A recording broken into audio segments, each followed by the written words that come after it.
বন্ধুগণ, ভাবছো তো রামেল এলো নাকি? একেবারেই না। তবে আমরা আজ যেখানে এসেছি সেখানে কিন্তু সবসময় এরকম বৃষ্টি ভেজা ওয়েদার।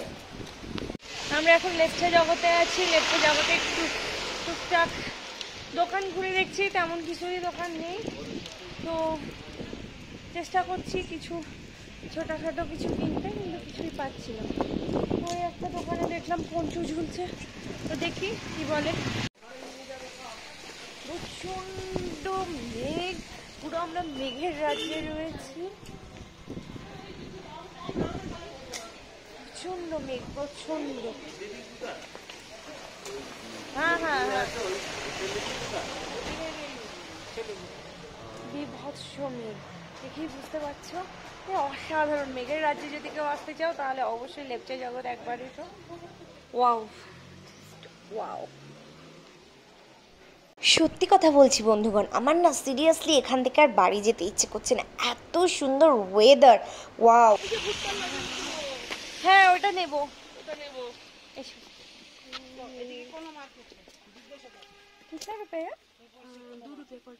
কত নিয়েছিল ওখান থেকে? 2 টাকা। 10 দে তো। তোমরাই বলো বন্ধুগণ, এত সুন্দর পরিবেশ ছেড়ে কি আর বাড়িতে ফিরতে ইচ্ছে করে? সেই কাজ, সেই বকা, সেই ঝকা, সেই গরম।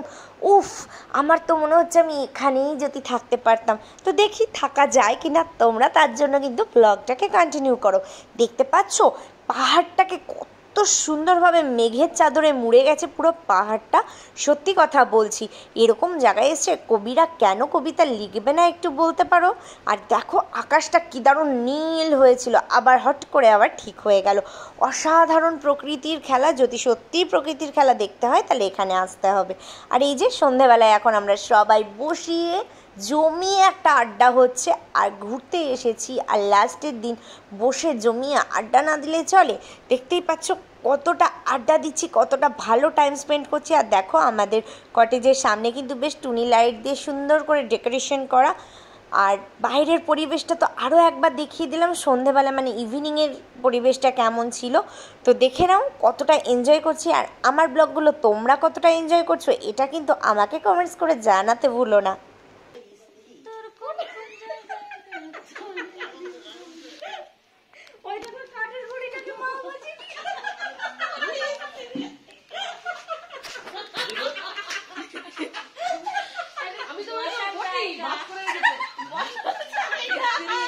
বসার জায়গাটাকে বলছে তোদের স্ত্রী বাথরুম পরিষ্কার করা হয়নি।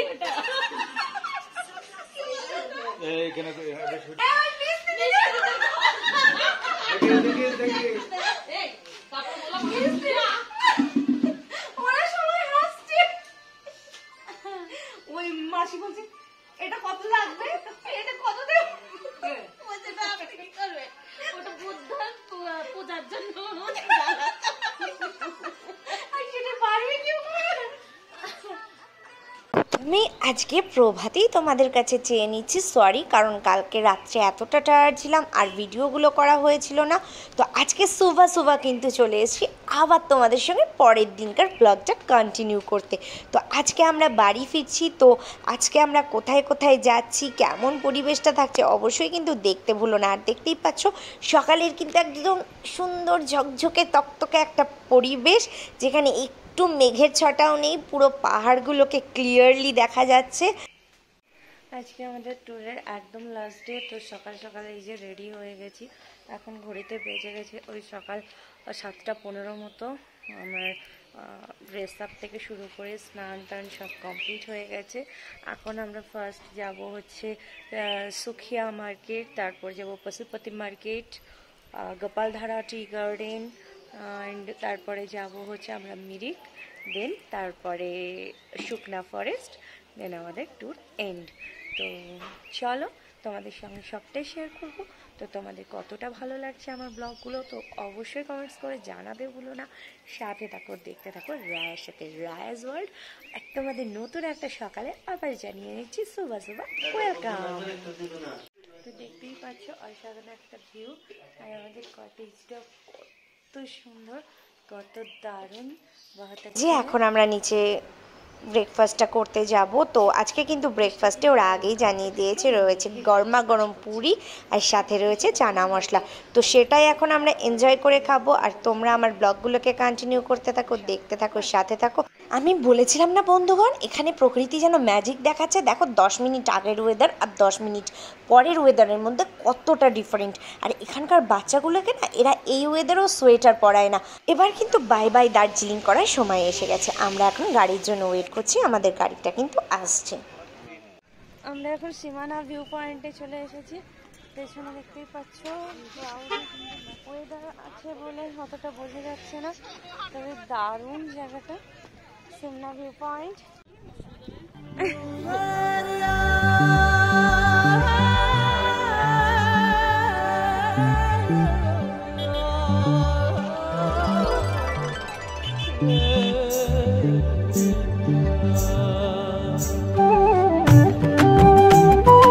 আর দেখতেই পাচ্ছ আমরা কিন্তু আবার সেই পাহাড়ি রাস্তা চা বাগান বেয়ে আবার চলেছি গোপালধারা টি গার্ডেনে।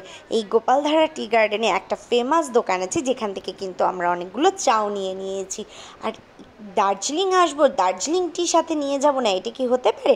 আর দেখো দেখতে দেখতে কিন্তু আমরা পৌঁছেও গেছি। আজ আমাদের সন্ধ্যে 6:15 বাস। তো এখন ঘড়িতে বেজে গেছে ওই দুপুর 11:30টার কাছাকাছি। তো কি আর করা যাবে, হাতে সময় খুব কম, তাই আমরা কিন্তু এখন পাহাড়ি রাস্তা বেয়ে রওনা দিয়ে দিয়েছি মিরিকের উদ্দেশ্যে। আর বাসে উঠতে গিয়ে কিন্তু আমি অ্যাক্সিডেন্টই করেছিলাম। তো সেটাও নেক্সট কোনো ব্লগে নিশ্চয়ই শেয়ার করবো। আর তোমরা তো জানোই তোমাদের রায়াদি কোনো জায়গা থেকেই সুস্থ শরীরে বাড়ি আর ফিরতে পারে না, কি আর করা যাবে। তবে তোমরা আমার সঙ্গে আমার ব্লগটাকে এনজয় করো, দেখে নাও মিরিকে আমরা কতটা এনজয় করলাম। আর এই পাইন গাছগুলো, এইগুলো তো মানে কিছু বলারই আর অপেক্ষা রাখে না। এত সুন্দর ভিউ, এত সুন্দর লাগছে এই রাস্তাগুলো ধরে যেতে, মানে অসাধারণ।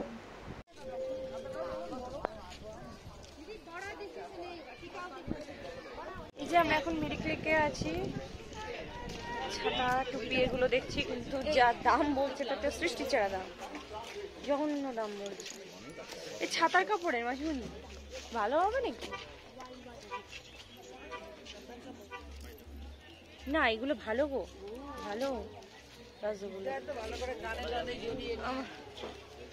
प्लाजो कितना है? জানো তো বন্ধুগণ, আমি তো মিরিক লেকে এসে প্রথমে বুঝতেই পারছিলাম না এটা সেই মিরিক লেক। আজ থেকে আমি 4 বছর আগে একবার এসেছিলাম। তখনকার মিরিক লেকের সঙ্গে কিন্তু এখনকার মিরিকের কোনো মিল নেই। আমরা তো তখন দোকান একটা খুঁজে খুঁজেও পাচ্ছিলাম না। আর এখন দেখো প্রচুর প্রচুর প্রচুর দোকান।